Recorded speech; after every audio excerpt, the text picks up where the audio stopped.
Quem é fã de médio até longa data do MMA sabe que esse esporte é uma caixinha de surpresas, tanto para surpresas boas quanto para surpresas ruins. Pois é, às vezes aquela caixa de sorvete no congelador, na verdade tá cheia de feijão congelado. E o que eu quero dizer com isso? Eu quero dizer que apesar do UFC vender cada uma de suas lutas como uma batalha épica e imperdível, muitas vezes isso não acontece. Às vezes a luta do ano acaba em 10 segundos, ou pior, ela nem chega a acontecer porque foi cancelada de última hora. Esse esporte é uma verdadeira montanha-russa, tudo pode acontecer a qualquer momento, por isso que ele é tão fascinante. Porém, pior do que lutas que acabam rápido ou que não chegam a acontecer, somente aquelas que realmente acontecem e são uma grande decepção. São lutas ruins, lutas muito paradas, decepcionantes, sem atividade. Bom, vocês sabem como é que é. E se não sabe, se você nunca sentiu o gostinho de assistir uma luta ruim ao vivo, se você passou o ano inteiro esperando por essa luta e quando finalmente assiste, ela é uma luta ruim, se você nunca sentiu esse gosto, fica tranquilo porque hoje eu separei as 10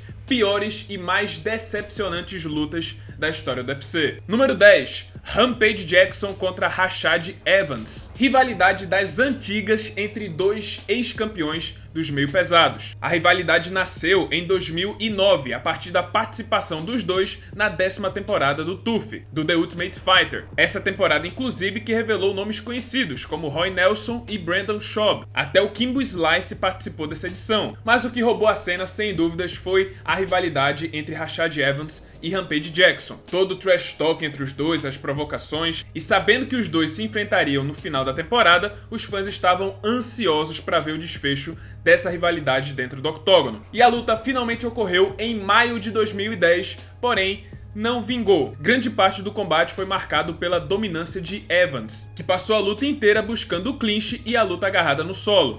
Houve alguns momentos de emoção no início e no final da luta, quando Rampage quase nocauteou o Evans e por pouco não faturou uma grande virada. Mas no geral, a luta foi bem aquém do esperado, muito morna e decepcionante. E mesmo assim, ela conseguiu vender mais de 1 milhão de pacotes pay-per-view. Nem a revanche entre Jon Jones e Daniel Cormier conseguiu ultrapassar a marca de 1 milhão, para vocês verem o quão esperada era essa luta e o quão decepcionante foi quando ela finalmente aconteceu. Número 9, Clay Guida contra Gray Maynard. Mais uma das antigas. Se você conhece o Clay Guida, a primeira imagem que deve surgir na sua cabeça é daquele psicopata cabeludo jogando cruzados adoidado em lutas que são pura selvageria. Pensando nisso, o UFC achou que seria uma excelente ideia colocar o Clay Guida por 5 rounds para enfrentar o ex-desafiante ao cinturão dos leves, Gray Maynard. Luta que aconteceu em 2012, mas ao invés de uma guerra, vimos uma maratona, porque durante 25 minutos, Guida evitou completamente a trocação franca com Maynard e ficou pulando de um lado para o outro durante todo o combate. A luta estava tão insuportável que o melhor momento do combate foi quando Maynard abaixou a guarda, mostrou o dedo do meio e começou a xingar Guida bem na cara dele, pedindo para o carpinteiro tomar iniciativa. Maynard, obviamente, venceu na decisão dos juízes e os fãs perderam 25 minutos de vida. Número 8, Georges St-Pierre contra Jake Shields. Georges St-Pierre é um lutador muito completo, então ele consegue lutar tranquilamente em qualquer área da luta, e ele gosta de focar na área que é a deficiência do adversário. Então, por exemplo, se ele enfrenta um striker de elite, um cara que é muito bom da trocação, ele vai tentar quedar. E se ele enfrenta um grappler como o Jake Shields, ele mantém a luta toda em pé. Mas sempre uma coisa ele mantém em comum: ele é muito pragmático, sempre com o regulamento debaixo do braço. Ele não toma muitos riscos, faz apenas o necessário para vencer. E por isso que sua luta contra Jake Shields no UFC 129 foi bem morna. GSP passou os 5 rounds defendendo as quedas de Jake e demolindo o americano com seus jabs. A vitória foi bem clara para o canadense, mas a luta em si foi uma decepção e foi bem chata. Lembrando que ela aconteceu no Canadá, no Rogers Center, na frente de 55 mil fãs. Bom, pelo menos o card em si não decepcionou. Teve o nocaute de Lyoto Machida em cima de Randy Couture e também a luta de José Aldo contra Mark Hominick. Número 7, Israel Adesanya contra Yoel Romero. Antes de encarar Israel Adesanya pelo cinturão do peso médio em fevereiro de 2020, 3 das últimas 4 lutas de Yoel Romero foram candidatas à luta do ano. Sendo assim, o UFC se viu na obrigação de promover essa luta entre o Adesanya e o Romero como uma batalha épica, um confronto imperdível, e usaram exatamente esse termo, batalha épica,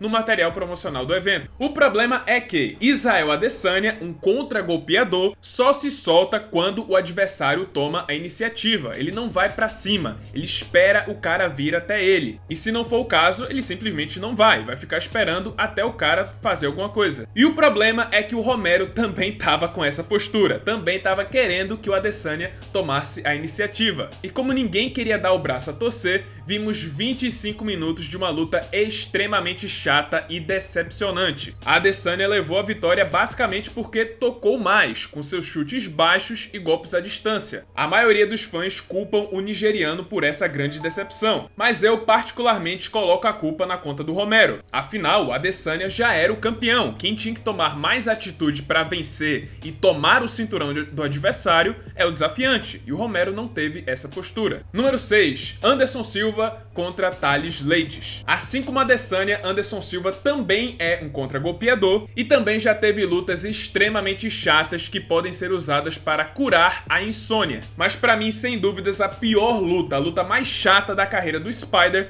foi contra o brasileiro Thales Leites. Tanto que você raramente escuta falar sobre essa luta ou vê algum highlight dela hoje em dia. Foi totalmente esquecida. Ela ocorreu em abril de 2009, foi a 5ª defesa de título do Spider. E o resumo da obra é parecida com a luta entre Adesanya e Romero. O Thales não tomava iniciativa, não queria cair nos contragolpes do Anderson, e o Anderson, por sua vez, também não queria sair da sua estratégia para não ter que se expor às quedas do jiu-jiteiro. Sendo assim, foram 25 minutos de chutes na perna e defesas de queda por parte do Aranha. Em 25 minutos de luta, o Thales só acertou 18 golpes. Ele acertou menos golpes do que tempo de luta. E na época, o Thales, apesar de ter claramente perdido, ele ainda saiu com algum crédito, porque foi o primeiro a não ser nocauteado ou finalizado pelo Anderson Silva no UFC até então. Número 5. Tyron Woodley contra Stephen Thompson 2. Depois que Tyron Woodley e Stephen Thompson se enfrentaram pela primeira vez na melhor luta do UFC 205 em 2016,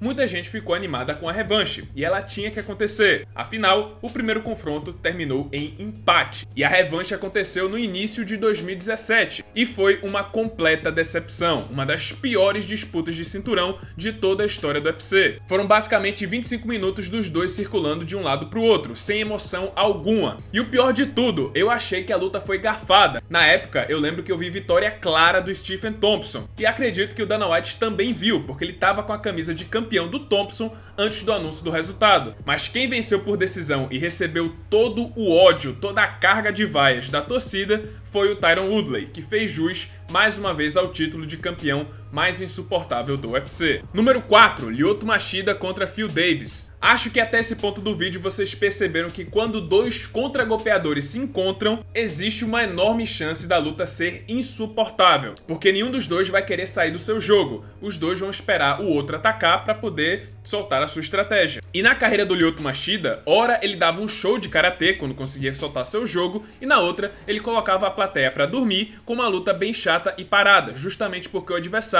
não partia para cima dele. E no caso de sua primeira luta contra o Phil Davis, lá em 2013, aconteceu o segundo cenário. Davis não quis cair no contragolpe do brasileiro e ficava esperando o momento certo para entrar em queda, coisa que ele conseguiu fazer nos 2 primeiros rounds. Mas essa estratégia custou totalmente a emoção da luta. Os dois lutadores, em 15 minutos de combate, desferiram um pouco mais de 20 golpes. Phil Davis saiu vencedor por decisão dividida em uma pontuação bem polêmica dos juízes. Número 3. Tyron Woodley contra Demian Maia. Olha lá ele de novo, no mesmo ano em que ele conseguiu fazer uma das piores disputas de cinturão da história do UFC, Tyron Woodley conseguiu se superar e fez uma luta ainda pior. Dessa vez contra o jiu-jiteiro Demian Maia, em julho de 2017. E meus amigos, eu lembro quão empolgado eu fiquei quando anunciaram essa luta, porque eu tava torcendo muito pro Demian Maia se tornar campeão. E na época ele tava voando, 7 vitórias seguidas, primeiro colocado do ranking, tinha acabado de vencer o Masvidal em uma luta extremamente acirrada,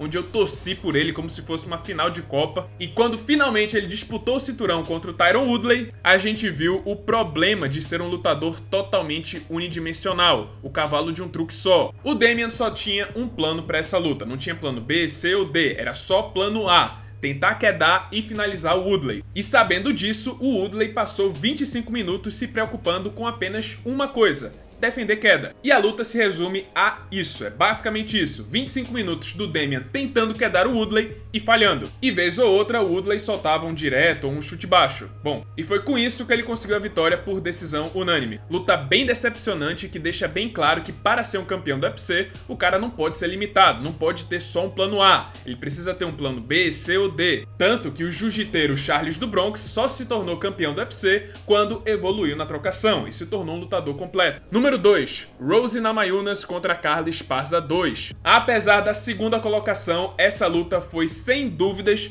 a pior disputa de cinturão da história do UFC. A pouquíssima aguardada revanche entre Rose Namajunas e Carla Esparza não prometeu muito e conseguiu entregar ainda menos. Olha só, a gente está falando de uma disputa de cinturão do UFC, ou seja, o mais alto nível de combate que o UFC pode oferecer. Então o que você espera das duas atletas envolvidas é que elas vão dar tudo de si, vão se entregar na luta para poder ou defender o seu título ou para se tornar campeã, certo? Mas se o seu melhor é acertar míseros 30 golpes em 25 minutos de luta, seu lugar não é no UFC. Essa luta foi tão surpreendentemente ruim que as duas conectaram e desferiram a exata mesma quantidade de golpes no primeiro round, tanto que eu, quando assisti, atribuí a esse primeiro round a pontuação 10-10, porque é um claro exemplo de round empatado. Mas ainda assim, a Esparza conseguiu vencer por simplesmente ter tentado mais. Parece que quando nenhuma das duas não consegue fazer nada, quem pelo menos tentou acaba vencendo. É isso, não quero mais falar dessa luta, toda vez que eu lembro dessa luta eu fico com muita raiva. Vamos então pro primeiro lugar. Número 1. Francis Ngannou contra Derrick Lewis. De um lado você tem um cara com o soco mais potente do mundo, e do outro você tem o maior nocauteador da história do UFC. Esses dois caras iam se enfrentar. Era impossível não ficar empolgado com a luta entre Francis Ngannou e Derrick Lewis, que aconteceu em julho de 2018. Era quase um King Kong enfrentando um Godzilla, dois dinossauros, dois gigantes se enfrentando dentro do octógono. A previsão dessa luta era 100% brutalidade. Alguém ia acabar apagado no chão com um nocaute brutal. Mas na verdade, esse duelo de titãs acabou se transformando em uma das maiores referências de decepção e luta ruim da história do UFC. É chato falar isso, mas a melhor forma de resumir a luta é: um ficou com medo da mão do outro. Durante 15 minutos de combate, os dois evitaram ao máximo a trocação franca, ou até partir pra cima com agressividade, com medo de tomar um pombo sem asa do outro. Foram basicamente 15 minutos de movimentação e encarada. No primeiro round, o Ngannou só acertou um soco. A luta foi tão ruim que o árbitro Herb Dean quase utilizou pela primeira vez na história um dos artifícios mais raros de todo o esporte: recomeçar o round. Sim, nas regras unificadas do MMA, se o round estiver muito parado, com pouca ação por parte dos dois lutadores, o árbitro tem o poder de recomeçar o round, zerar e tudo começa de novo. E pela primeira vez na história, isso quase aconteceu nessa luta, pra vocês terem noção o quão ruim foi. Foi tão parada, tão difícil de pontuar, que o Derrick Lewis basicamente venceu porque conectou mais golpes. No primeiro round ele acertou 5 contra apenas 1 do Ngannou, e no último ele acertou 11 contra 4. 2-1, vitória de Derrick Lewis. Mas foi uma luta em que ambos os lutadores gostariam de esquecer que aconteceu. Ninguém saiu feliz, nem o Lewis que ganhou e muito menos o Ngannou que perdeu. E ela fica em primeiro lugar não só por ter sido uma luta horrível, mas também pela grande decepção. A gente esperava que ia ser um confronto histórico entre talvez dois dos maiores nocauteadores da história, e acabou sendo isso. Bom pessoal, esse foi o vídeo, espero que tenham gostado. Se você gostou, deixa seu like, se inscreve no canal, já ativando o sininho das notificações para não perder o próximo conteúdo. E é isso pessoal, muito obrigado por terem assistido e até a próxima.